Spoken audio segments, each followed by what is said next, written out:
ॐ रामाय रामचन्द्राय रामभद्राय वेधसे रघुनाथाय नाथाय सीताया पतये नमः। প্রথমে ভগবান শ্রীরামচন্দ্রের চরণে আভূমি লুণ্ঠিত প্রণাম জানাই। আজ খুবই পূর্ণ দিন, একাদশীর দিন। এই একাদশীর দিনের সকাল থেকে রাত পর্যন্ত ভগবানের নামের সঙ্গে ভক্তরা যাই করেন সেটাই খুব পুণ্যের হয়, অর্থাৎ আধ্যাত্মিক সব কিছুই যেন একটা পূর্ণতার মাত্রা অতিক্রম করে। নিত্যদিনের যেগুলো হয় সেগুলোর মধ্যেও পুণ্য থাকে। নিত্যদিনের প্রার্থনা, জপ, ধ্যান, পূজা পাঠ, আধ্যাত্মিকতার মধ্যে প্রবেশ করলে বা আধ্যাত্মিক যে কোনো কিছু করলেই এগুলো তো একটা কাজ। তো বলা হয় যে আধ্যাত্মিক কাজ করলেই তার পূর্ণতা আসে, আর ওই আধ্যাত্মিক মনোভাব নিয়ে জাগতিক কাজ করলেও সেই পূর্ণতা আসে। কাজের পিছনে মনোভাবটাই হলো প্রধান। কিন্তু অন্যান্য দিনের তুলনায় একাদশীর দিনের এই কর্মের পূর্ণতাটা যেন অধিক হয়ে ওঠে। কেন বলছে? এই দিনের গুণে। একাদশীর দিনটা একটা খুবই পূর্ণ দিন বলে আমাদের পঞ্জিকায় বা জ্যোতিষশাস্ত্র মতে বারবার বলা হয়েছে। এই একাদশী দিনের মাহাত্ম্যটা বা একাদশীর দিন কিভাবে পালন করা দরকার বা একাদশীর দিনে কি কি করা দরকার সেই নিয়ে এর আগের মাসে যে আলোচনা হয়েছিল তাতে বিস্তৃতভাবে বলেছিলাম। আজ আমরা দুটো খুব সুন্দর প্রসঙ্গের মধ্যে যাব। প্রথম প্রসঙ্গ হলো একাদশীর তত্ত্ব সম্বন্ধে জানব। তারপরে একটা গল্পের মাধ্যমে এই একাদশীর যে তত্ত্ব বা মাহাত্ম্য বা একাদশী কেন এত গুরুত্বপূর্ণ মানব জীবনে সেটার মধ্যে যাব। একাদশী তত্ত্ব ভালোভাবে না বুঝলে এই যে রামের বা ভগবানের যে কথা আলোচিত হবে, ভগবত তত্ত্ব আলোচিত হবে, সেটা ঠিকভাবে হৃদয়ঙ্গম হবে না। যেহেতু একাদশীর দিন, তাই একাদশীর ব্যাপারটা খুব ভালো করে আমাদেরকে জানতে হবে, বুঝতে হবে। তো প্রথমে আমরা জেনেছি একাদশী মাহাত্ম্য, আজকে জানবো একাদশীর তত্ত্ব। একাদশী ব্রত পালনে ধর্ম, অর্থ, কাম, মোক্ষ এই যে ফলগুলো, যেগুলো আধ্যাত্মিক জীবন যাপন করলে মেলে, শাস্ত্রে বলা হচ্ছে যে একাদশী পালনের দ্বারা মানুষ এই ফলগুলো পেয়ে যায়। একাদশী পালনের মূল উদ্দেশ্যটা কি? ভক্তি লাভ করা। ধর্ম, অর্থ, কাম ও মোক্ষ এগুলো ভগবান যদি কোনো ভক্তের উপর প্রসন্ন থাকেন তাহলে তিনি এটা এমনি দিয়ে দেন সেই ভক্তকে। এর জন্য আলাদা করে সেই ভক্তকে এটা চাইতে হয় না। ভগবান প্রসন্ন কখন হন? ভক্তের ভক্তিতে ভগবান প্রসন্ন হন। তাই একাদশী ব্রত পালন করলে শুদ্ধা ভক্তি লাভ হয়। যেই ভক্তিটা লাভ হয় সেটা হলো শুদ্ধা ভক্তি। এই শুদ্ধা ভক্তি হলো ভগবানের খুব প্রিয়। তাই ভক্তের মনের যে শুদ্ধা ভক্তি সেটা যখন ভগবান পেয়ে যান তখন সেই ভক্তের প্রতি ভগবান এতটাই প্রসন্ন হন যে তাকে সেই ভক্তের প্রয়োজনে যা যা দরকার ভগবান সেটা ব্যবস্থা করে দেন। এই একাদশী ব্রতের মাহাত্ম্য বা পুণ্যের কথা বা তত্ত্ব কথা এগুলো বিভিন্ন পুরাণ গ্রন্থে রয়েছে, যেমন পদ্ম পুরাণ, বরাহ পুরাণ, স্কন্দ পুরাণ, এইসব পুরাণ গ্রন্থে তো আছেই, এমনকি শ্রী হরিভক্তি বিলাস বলে একটি খুব বিখ্যাত গ্রন্থ আছে। চৈতন্য চৈতন্য মহাপ্রভুর সময় এই গ্রন্থটার খুব বিস্তৃতি লাভ ঘটেছিল। এটা বৈষ্ণবদের পরম্পরার গ্রন্থ। তো এই গ্রন্থের মধ্যেও এই একাদশীর মাহাত্ম্য, তত্ত্ব, গুরুত্ব বর্ণিত আছে। সারা বছরে যদি হিসাব করা যায়, দেখা যায় 24টি একাদশী পাওয়া যায়। এই 24টি একাদশীর এক একটা আলাদা আলাদা করে নাম আছে। তো এই নামগুলো কেমন দুই একটা বলি। উৎপন্না, মোক্ষদা, সফলা, পুত্রদা, শর্তিলা, জয়া, বিজয়া, আমলকি, এরকম বিভিন্ন রকম নাম এগুলো দেওয়া হয়েছে। তবে বৈষ্ণব মতে এই একাদশীর একরকম নাম, আবার পুরাণ মতে আরেক রকম নাম থাকে। তো নামের পার্থক্য হয়ে যায়। তো নামের মধ্যে আমাদের যাওয়ার দরকার নেই। আমাদের মূল উদ্দেশ্য হলো একাদশীর দিনটা ভালোভাবে পালন করা। আর একাদশীর দিন ভালোভাবে তখনই পালন করা যায় যখন একাদশীর মাহাত্ম্য, গুরুত্ব এবং একাদশীর তত্ত্ব, এই বিষয়গুলো খুব ভালো করে বোঝা যাবে। মানুষের মনে যখন এই চিন্তাগুলো আসবে যে একাদশী কেন পালন করব, কি কারণে। কেন দেখুন, এটা একদম সত্যি কথা যে এই বর্তমান সময়ে মানুষ লাভ ক্ষতি না দেখে কিছু করে না, সব কিছুর মধ্যেই লাভ ক্ষতি খোঁজে। তো লাভ হলে তবে সেটা করবে, আর যদি দেখে যে এটা করে কোনো লাভ নেই তাহলে সেটা করতে চাইবে না। তো সুতরাং প্রশ্ন হলো এটা যে একাদশী যে আমরা করব, একাদশী করে লাভটা কি, কেন করব একাদশী। তো এখন সেই প্রসঙ্গের মধ্যে যাই। এই একাদশী করে কি লাভ সেই প্রসঙ্গ একটা আলোচনা করেছিলাম এর আগের ক্লাসে। আজকে সেই আলোচনার মধ্যেই যাচ্ছি, কিন্তু এটা অন্য প্রসঙ্গ। এটা হলো একাদশী তত্ত্ব। পদ্মপুরাণে একাদশী প্রসঙ্গে একটা খুব সুন্দর ঘটনার উল্লেখ আছে। একজন খুব বিখ্যাত ঋষি ছিলেন। সেই ঋষির নাম ছিল জৈমিনী ঋষি। জৈমিনী ঋষির গুরুদেব ছিলেন মহর্ষি ব্যাসদেব। তো জৈমিনী ঋষি মহর্ষি ব্যাসদেবকে একদিন জিজ্ঞাসা করেছিলেন যে, হে গুরুদেব, এই একাদশী কি? এই প্রশ্নগুলো খুব ভালো করে শুনবেন। কি কি প্রশ্ন করেছিল? প্রথম প্রশ্ন, একাদশী কি? দ্বিতীয় প্রশ্ন, একাদশীতে কেন উপবাস করতে হয়? তৃতীয় প্রশ্ন, একাদশী ব্রত করলে কি লাভ? চতুর্থ প্রশ্ন, একাদশী ব্রত না করলে কি ক্ষতি? এবং এই চারটে প্রশ্ন করে তখন জৈমিনী ঋষি বলেছিলেন যে আপনি এটা আমাকে বলুন। এই প্রশ্নগুলোই এই সমগ্র মানব জাতির উদ্দেশ্যেই এই প্রশ্নগুলো উত্থাপিত হয়েছিল। দেখুন, কোনো একজন মানুষকে একাদশী ব্রত পালন করতে বললে সে ঝট করে করতে চাইবে না। বলবে, ধুর, কে ওই উপোস থাকবে, ফলমূল খেয়ে, দুধ ঘোল খেয়ে দিন কাটাবে, দরকার নেই আমার এগুলো করার। কিন্তু যখন তাকে বলা হবে যে না, একাদশী পালন করলে এই লাভ হয়, তোমার জীবনে এগুলো তুমি পাবে, তখন এটা বুঝে গেলে সে তখন একাদশী পালন করবে। তো আমরা এখন এই উত্তরগুলোর মধ্যে আসি।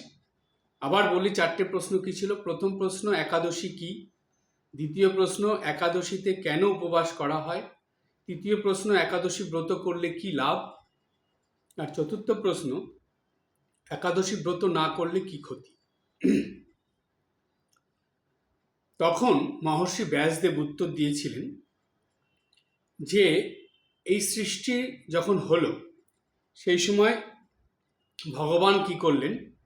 ভগবান এই সংসারের, অর্থাৎ এই সৃষ্টির মধ্যে তার ইচ্ছা মতন বিভিন্ন রকম কিছু সৃষ্টি করতে শুরু করলেন।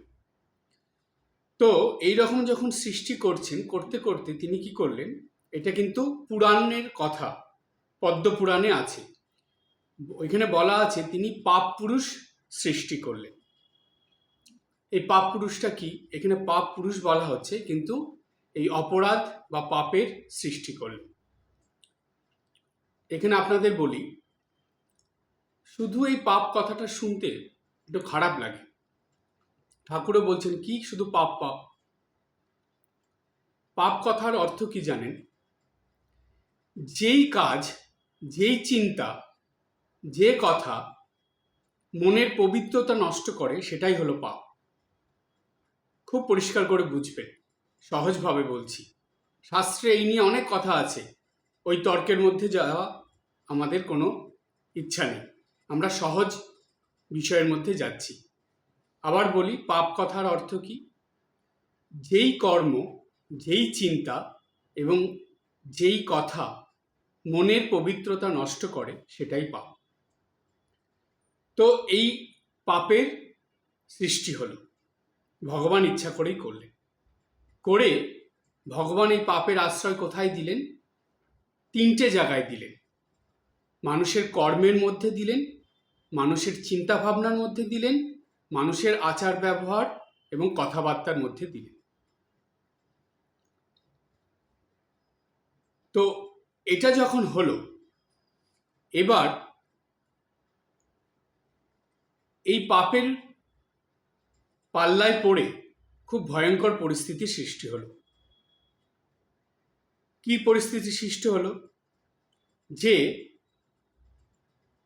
মানুষের জানতে অজান্তে বিভিন্ন রকম তো পাপ হয়ে যাচ্ছে। মানুষ যে কি কর্ম করছে, কখন কি করছে, কোনটা ভালো কর্ম হচ্ছে, কোনটা খারাপ কর্ম হচ্ছে, মানুষ বুঝতে পারে, সেই ক্ষমতা ভগবান দিয়েছেন। কিন্তু তারপরেও মানুষ করে ফেলে। চিন্তা ভাবনাও তাই, জানে যে এই সব চিন্তা ভাবনা করলে এটা ভালো নয়, খারাপ, তবুও মানুষ করে। কথাবার্তার মধ্যেও তাই, মানুষ জানে পরনিন্দা পরচর্চা করা খারাপ, পরের দোষ দেখা খারাপ, পরের মনে আঘাত দিয়ে কথা বলা খারাপ, জেনে শুনেও মানুষ এটা করে। তো পাপ তো লাগবেই। তো এইরকম পাপের মধ্যে পড়ে মানুষের খুব ভয়ঙ্কর পরিস্থিতির সৃষ্টি হয়। এবার এই রূপ ভয়ঙ্কর অবস্থা দেখে ভগবান বিষ্ণু, তার তো সৃষ্টি এই মানব জাতি, তিনি শ্রেষ্ঠ জীব হিসাবে মানুষকে সৃষ্টি করেছেন। আর এই মানুষের এইরকম ভয়ঙ্কর পরিস্থিতি দেখে ভগবানের মন খুব অশান্ত হয়ে উঠল। খুব দুঃখ পেলেন তিনি, যে আমি জগতে এত কিছু সৃষ্টি করলাম, তার মধ্যে শ্রেষ্ঠ জীব মানুষকে করলাম, সেই মানুষ শ্রেষ্ঠ জীব হয়েও এত অপরাধ করছে, এত খারাপ কাজ করছে, এত অশুভ করছে, আর তার ফলে কি দুঃখ কষ্ট যন্ত্রণা তারা ভোগ করছে। ভগবান বিষ্ণু বা সৃষ্টিকর্তা ভগবান তিনি খুব দুঃখ পেলেন মনে, খুব চিন্তিত হয়ে পড়লেন। এবার উনি চিন্তা করলেন ভগবান, যে এই রকম শ্রেষ্ঠ জীব যে মানুষ, তাদের যদি এই পাপের হাত থেকে রক্ষা করার কোনো উপায় না করা হয়, তাহলে আমার সৃষ্টির এই শ্রেষ্ঠ জীব আস্তে আস্তে নষ্ট হয়ে যাবে, তাদেরকে আর শ্রেষ্ঠ জীব করে রাখা যাবে না। তো ভগবান বিষ্ণুর মনে যখন এরকম চিন্তা চলছে, কি করবেন তিনি? তো তিনি ভাবছেন যে মানুষের কিন্তু এই জন্মে যে কর্মের ফলে যে দুঃখ কষ্ট যন্ত্রণা, সেটা তো হলোই, এমনকি বলা হয় যে মৃত্যুর পরেও নাকি যমলোকে গিয়ে তাকে এই দুঃখ কষ্ট যন্ত্রণা পেতে হয়। তো এটা ভগবান জেনে, মানে ভগবান তো সেটা, তিনি তো এই পদ্ধতিটা করেছেন। তিনি একদিন ঘুরতে ঘুরতে যমলোকে গেলেন, গিয়ে যমরাজের সঙ্গে একটু কথা বলছেন। কথা বলতে বলতে তিনি শুনতে পাচ্ছেন যে খুব আর্তনাদ, দুঃখ কষ্ট ব্যথা যন্ত্রণা পেলে যেমন চিৎকার করে মানুষ সহ্য করতে না পেরে, সেই রকম আর্তনাদ তিনি শুনতে পেলেন। শুনতে পেয়ে ভগবান যমরাজকে জিজ্ঞেস করলেন যে এটা কিসের শব্দ আসে, এত চিৎকার এত আর্তনাদ কিসের? তখন যমরাজ বললেন যে প্রভু, মানুষ যারা এই মর্তলোকের শ্রেষ্ঠ জীব, তারা কায় মনে বাক্যে এত রকম পাপ, এত রকম খারাপ কাজ, এত অশুভ করে, তো তাদের কর্মের ফল অনুযায়ী তাদেরকে এইরকম শাস্তি দেওয়া হচ্ছে। তাই তাদের এই আর্তনাদ শোনা যাচ্ছে।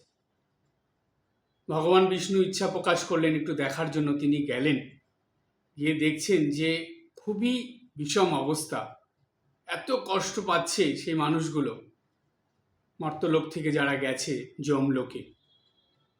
ভগবান বিষ্ণু দেখে তখন খুব চিন্তিত হয়ে পড়লেন। এমনিতেই চিন্তিত ছিলেন, আরও চিন্তিত হয়ে পড়লেন। তিনি ফিরে আসলেন বৈকুণ্ঠ লোকে। এসে এত চিন্তিত যে ভগবানের সেই চিন্তা দেখে মা লক্ষ্মীও চিন্তায় পড়ে গেলেন যে প্রভুকে তো এত চিন্তিত কখনো দেখিনি, তো তাহলে উপায় কি? প্রভু ভাবছেন যে এই মানুষদের উপায়টা কি করা যায়। তখন তিনি বিধান করলেন যে সারা মাসে প্রতিদিন তো মানুষ সেই পুণ্যের কাজ করবে না, তো কি করা যায়? এমন একটা বিধান করতে হবে যে একটা দিন, অর্থাৎ মাসে 2টো দিন, 15 দিনে একদিন, মাসে 2 দিন, তারা সারাটা দিন কোনো একটা ব্রত যদি খুব ভালো করে পালন করে এবং সেই দিনে যদি আমার নাম গুণকীর্তন স্মরণ মনন করতে থাকে আর খুব সামান্য পরিমাণে খাদ্য খাবার গ্রহণ করে বা উপবাস করে কাটায়, তাহলে তারা এই 15 দিনে যে পাপ করবে সেটার থেকে আমি তাদেরকে মুক্তি দেব, অর্থাৎ সেই পাপটা খণ্ডন করে দেব। এইরকম একটা চিন্তা করে ভগবান নারদকে ডাকলেন। নারদকে ডেকে নারদকে বললেন যে এটা তুমি মর্তলোকে প্রচার করো। নারদ মুনি সেটা মর্তলোকে প্রচার করতে শুরু করলেন। ভগবানের নির্দেশ পেয়ে তিনি সেটা প্রচার করলেন। এবং এই প্রচারের দ্বারা কি হলো, যখন কিছু কিছু মানুষরা, বিশেষ করে ভক্ত মানুষরা যারা সাধন ভজন করেন, সাধক সাধিকারা এবং বেশ কিছু মুনি ঋষিরা, সাধু সন্ন্যাসীরা, তারা যখন এটা শুরু করে দিল, এই দেখা দেখি বেশ কিছু গৃহী ভক্ত তারাও শুরু করে দিল। এই একাদশীর দিনে ভগবানের নাম করা, সারাটা দিন সকাল থেকে রাত পর্যন্ত উপবাস করে থাকা বা ফলাহার করে অল্প কিছু খেয়ে থাকা এবং সেই সঙ্গে সারা দিন ভগবানের স্মরণ মনন নাম গুণকীর্তন করে কাটা। এইভাবে করলে কি হবে সেটাও তারা বুঝে গেল, নারদ মুনি বলে দিলেন। এবং এই একাদশী করার ফলে তাদের এই যে সজ্ঞানে বা অজ্ঞানে, জানতে অজান্তে, ইচ্ছা করে বা অনিচ্ছা সত্ত্বেও যে খারাপ কর্ম পাপ কর্মগুলো হয়ে যায় সেগুলো খণ্ডিত হয়ে যাবে। এটা শুরু হয়ে গেল। ধীরে ধীরে এটা এত প্রচারিত হলো, অনেক মানুষ করতে শুরু করলো। এবার এটা যখন ব্যাপকভাবে ছড়িয়ে পড়ল, তখন পাপ পুরুষ, যেটা বলা হয়েছিল যে পাপের কথা, তিনি খুব মুশকিলে পড়ে গেলেন। তার তো আর কোথাও অবস্থানের জায়গা নেই। মানুষ তো তারা খুব নিষ্ঠা ভরে একাদশী পালন করছে, তো তার উপায় কি হবে? তার তো কোনো অস্তিত্বই থাকবে না। ভগবান যে তাকে করলেন, তাহলে সে অবস্থান করবে কোথায়? তার অস্তিত্ব থাকবে কি করে? পাপ পুরুষ তখন ভগবানের কাছে গেলেন, গিয়ে বললেন যে প্রভু, আপনি এমন অবস্থা করেছেন এই একাদশীর বিধান করে যে আমার তো এখন থাকারই জায়গা নেই, আমি গিয়ে কোথায় অবস্থান করব? মানুষ তো এই একাদশী ব্রত নিষ্ঠা ভরে পালন করে কায় মনোবাক্যে যে পাপ, যে অপরাধ, যে ভুল, যে খারাপ কিছু তাদের জমা হয়, সেগুলো তো সব খণ্ডিত হয়ে যায়।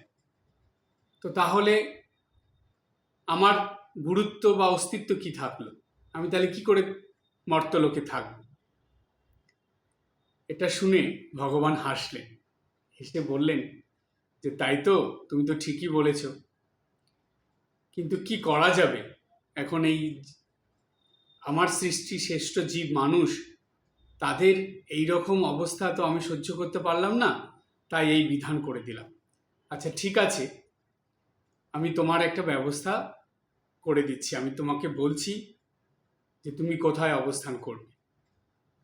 তখন উনি বললেন যে সকল, উনি মানে ভগবান তখন বলে দিলেন পাপ পুরুষকে, যে একাদশীর দিনে যে সকল ভক্তরা বা যে সকল মানুষ কায় মনোবাক্যে খারাপ কিছু করবে, খারাপ কর্ম করবে, খারাপ চিন্তা ভাবনা করবে এবং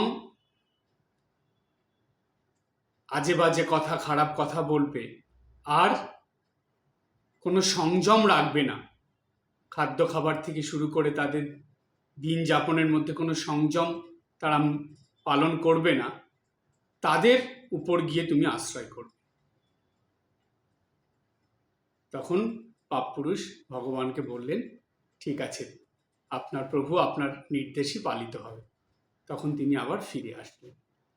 তো এই যে তত্ত্বের কথা, এটা হলো একাদশীর তত্ত্ব। এই তত্ত্বের কথা জৈমিনী ঋষি শুনেছিলেন কার কাছ থেকে? ব্যাসদেবের কাছ থেকে, তার গুরুদেব। এবং এটা পদ্মপুরাণের মধ্যে বর্ণিত আছে। তো তখন থেকেই এটা শাস্ত্রের নির্দেশ আছে যে অন্যান্য দিন যেমন তেমন একাদশীর দিনটা একদম ভোর থেকে রাত পর্যন্ত খুব সাবধানে এবং খুব সচেতনতার সঙ্গে, সংযমের সঙ্গে, কায় মনোবাক্যে শুদ্ধ পবিত্র থেকে ভগবানের স্মরণ মনন করে, ভগবানের নাম গুণকীর্তন করে কাটাতে হয়। তবে এই জমে থাকা অশুভ, খারাপ, পাপ যা থাকে সেগুলো সব ভগবানের কৃপাতে খণ্ডিত হয়ে যায়।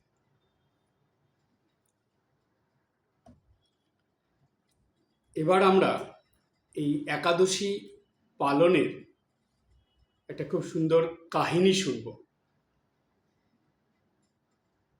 এই কাহিনীর দ্বারা এটা পরিষ্কার হয়ে উঠবে যে কোনো মানুষ যদি তার অজান্তেও এই একাদশীর দিনটা ভালোভাবে পালন করে, তাহলে সে পুণ্যফলের অধিকারী হয়। সেই কতটা পুণ্য তার অর্জিত হয় এই ঘটনার দ্বারা সেটা বুঝব। পুরাকালে গালব নামে একজন মুনি ছিলেন। তো আগেকার দিনের মুনি ঋষিরা তারা গৃহস্থ ধর্ম পালন করতেন। তাদের পত্নী থাকতো, তাদের সন্তান হতো। এই গালব মুনিরই একজন সন্তান ছিল, তার নাম ছিল ভদ্রশীল। ভদ্রশীল জন্মের পর থেকেই খুব বিষ্ণু ভক্ত ছিল। তো ধীরে ধীরে সে যখন একটু বড় হয়েছে, তখন থেকেই তার মধ্যে এটা ছিল যে সে নিত্যদিন বিষ্ণুর পূজা করত আর একাদশীর দিনটা খুব নিষ্ঠা ভরে পালন করত। আর শুধু যে নিজে পালন করত আর নিত্যদিন যে হরির পূজা করত তাই নয়, তিনি সকল মানুষদের, অর্থাৎ ওই আশ্রমে যেসব ভক্ত মানুষরা আসতেন সবাইকে ওই ভদ্রশীল বলতো যে নিত্যদিন হরির পূজা করতে, অর্থাৎ ভগবানের পূজা করতে, এবং একাদশী অবশ্যই পালন করতে। তো তার বাবা এই গালব মুনি, তিনি একটু অবাক হতেন যে ওকে তো আমি এগুলো কিছু বলিনি, ওকে ভগবানের পূজাও আমি শিখাইনি, আর একাদশী ব্রত উদযাপন করতে বা একাদশীর দিন পালন করতেও বলিনি, তো ওর মধ্যে এগুলো কি করে আসলো? তো এটা ভাবতে ভাবতে একদিন সে ভদ্রশীলকে তার বাবা ডাকলো, ডেকে জিজ্ঞেস করলো যে ভদ্রশীল, আচ্ছা তুমি এই যে প্রতিদিন ভগবানের পুজো করছো সেটা ঠিক আছে, তোমার ভালো লাগে ভগবানকে, বিষ্ণুকে তুমি পূজা করো প্রতিদিন, কিন্তু এই একাদশী ব্রত পালন বা একাদশীর দিনটা পালন করার কথা আমি তো তোমাকে বলিনি, তোমার মধ্যে এটা কিভাবে আসলো আর তুমি সবাইকে এটা পালন করতে বলছো কেন? তখন ভদ্রশীল বলল যে বাবা, আমার পূর্বজন্মের কথা মনে আছে, তো সেটা মনে আছে বলেই এমন ঘটনা আমার জীবনে হয়েছিল, তো সেটা স্মরণ রেখেই আমি এটা করি। তখন তার বাবা জিজ্ঞেস করলো যে কি ঘটনা হয়েছিল পূর্বজন্মে, তুমি সেটা আমায় বলো। তখন ভদ্রশীল তার পূর্বজন্মের কথা বলতে শুরু করলো। ভদ্রশীল বলল যে বাবা, আমি পূর্বে চন্দ্রবংশের এক রাজা ছিলাম, আর তখন আমার নাম ছিল ধর্মকীর্তি। ভগবান দত্তাত্রেয় আমার গুরুদেব ছিল। তো আমি ধর্মকর্ম নিয়ে জীবনযাপন করতাম, গুরুর কাছ থেকে আমি দীক্ষা পেয়ে খুব ধর্মের সঙ্গেই নিত্যদিনের জীবনযাপন করতাম। আর রাজ্যের কি করে উন্নতি হবে, প্রজাদের কি করে ভালো হবে, এই সকলও করতাম। এতে আমার খুব নাম যশও হয়েছিল, এবং যেহেতু রাজ্য বা রাজকার্য ভালোভাবে চলছিল, তাই আমার অনেক ধন সম্পত্তিও বেড়েছিল, প্রচুর ধন সম্পত্তি হয়েছিল, সব কিছুই ভালোভাবে চলছিল। কিন্তু হঠাৎ করে আমার বেশ কিছু অসৎ ব্যক্তির সঙ্গে সম্পর্ক তৈরি হয়েছিল। অর্থাৎ মানুষের জীবনে কি হয়, যখন মানুষের জীবনে সুখ সমৃদ্ধি আসে, সেই সময় মানুষকে খুব সাবধানে থাকতে হয়, কারণ আলোর পাশেই অন্ধকার থাকে। তাই মানুষের জীবনে সুখ সমৃদ্ধি আসলে এরপরেই একটু এদিক ওদিক হলে সঙ্গে সঙ্গে এর বিপরীত যেইটা সেটা চলে আসে, দুঃখ কষ্ট যন্ত্রণা। আর মহামায়া এই সুখ সমৃদ্ধি যখনই মানুষের জীবনে আসে, তখনই নানা রকম পরীক্ষা নিতে শুরু করে। ভদ্রশীলেরও তাই হয়েছিল, অর্থাৎ ধর্মকীর্তি রাজা, তারও তাই হলো। যখন সুখ সমৃদ্ধি খুব হলো, সেই সময় তার জীবনের পরীক্ষা আসলো, অর্থাৎ কিছু অসৎ মানুষের সঙ্গে তার সম্পর্ক তৈরি হলো। তাদের পাল্লায় পড়ে এই ধর্মকীর্তি তখন ধীরে ধীরে অসৎ পথে তার জীবনযাপন শুরু করল। এই করতে করতে এমন হলো, সে একদিন তাদের সঙ্গে শিকারে গেল, বনে। বনে শিকারে গিয়ে শিকার করতে করতে গভীর বনের মধ্যে, প্রথমে যখন তারা শিকারে গিয়েছিল তখন সব একসঙ্গেই ছিল, ধীরে ধীরে সব এদিক ওদিক হয়ে গেল। এবার ভদ্রশীলকে ছেড়ে সবাই যে যার মতন যেদিকে পেরেছে চলে গেছে, ভদ্রশীল একা পড়ে রয়েছে। আর খাবার দাবার যা কিছু ছিল সব তাদের কাছে ছিল। ভদ্রশীল তো, অর্থাৎ ধর্মকীর্তি তো রাজা, ওর কাছে তো এগুলো কিছু থাকবে না। তো ওর সঙ্গে যারা গিয়েছিল, তার বন্ধুরা, ওই অসৎ ব্যক্তিরা, তাদের কাছে সব কিছু ছিল, তারা ওগুলো নিয়ে চলে গেছে। এবার সকাল থেকে খাওয়া নেই, বিশ্রাম নেই, সেই রকম শিকারের সন্ধানে ঘুরে ঘুরে বনের গভীরে এতটাই চলে গেছে, সে তখন আর পথ খুঁজে পাচ্ছে না। তারপরে এক নদী দেখতে পেল, সেই নদীর ধারে গেল ধর্মকীর্তি, সে রাজা, গিয়ে সেইখানে কোনো রকমের নদীতে একটু হাত মুখ ধুলো, জল দিয়ে পরিষ্কার হলো, তা স্নান টান করলো, করে ও তখন এতই ক্ষুধার্ত হয়ে গেল, খিদের জ্বালায় সে তখন ভাবলো যে না, দেখি আশেপাশে কোথাও কিছু খাওয়ার কিছু পাওয়া যায় কিনা। তো সে খুঁজতে খুঁজতে কিছু দূর গিয়ে দেখলো যে সেখানে কিছু ধার্মিক মানুষ রয়েছে, সেখানে একটা মন্দির, ছোট্ট মন্দির মতন আছে, সেইখানে তারা খুব প্রভুর অর্থাৎ ভগবানের নাম গুণকীর্তন করছে। তো ধর্মকীর্তি সেখানে গেল, গিয়ে তাদের কাছে গিয়ে সেই ধার্মিক মানুষদের কাছে গিয়ে ধর্মকীর্তি বলল যে আমি খুব ক্ষুধার্ত, আমাকে কিছু খাবার আপনারা দিন। তখন সেই ধার্মিক ব্যক্তিরা ধর্মকীর্তিকে বলল যে দেখুন মশাই, আজ একাদশী, আমরা একাদশী ব্রত পালন করেছি, তাই আজ আমাদের উপবাস, আমাদের কাছে কোনো খাবার নেই, শুধু জল রয়েছে, আর কোনো খাবার নেই। তো তখন ধর্মকীর্তি বলল যে ঠিক আছে, আমি তো খিদের জ্বালায় আর কোথাও যেতে পারছি না, তো আপনাদের এখানে একটু বিশ্রাম আমাকে করতে দেবেন, একটু থাকার জায়গা দেবেন। তো তখন ধার্মিক ব্যক্তিরা বলল ঠিক আছে, আপনি এখানে থাকুন। তো ধর্মকীর্তি সেখানেই থাকলো, সে বিশ্রাম করছে, কিন্তু এইদিকে সমানে হরিনাম অর্থাৎ ভগবানের নাম গুণকীর্তন হচ্ছে, তারা করছে সন্ধ্যার থেকে, সন্ধ্যাবেলা এসে পৌঁছেছিল ধর্মকীর্তি। তো এইভাবে দেখলো যে তারা প্রায় রাত ভোর সেই ভগবানের নাম গুণকীর্তন করছে। ধর্মকীর্তি সেখানে পড়ে রয়েছে এবং তার ঘুম হলো না, সেও জেগে থাকলো, বিশ্রাম অবস্থায় রইল, অচেতন হয়ে পড়ছে, এত ক্ষুধার্ত, এত খিদের জ্বালায়, কিন্তু তার শ্রবণে অর্থাৎ কান দিয়ে সমানে ভগবানের নাম গুণকীর্তন প্রবেশ করছে তার মধ্যে। সে সেটা শুনছে, সেটা নিয়ে ভাবছে। এই করতে করতে যখন ভোর হলো, সেই সময় তার শরীর চলে গেল, অর্থাৎ তার মৃত্যু হলো।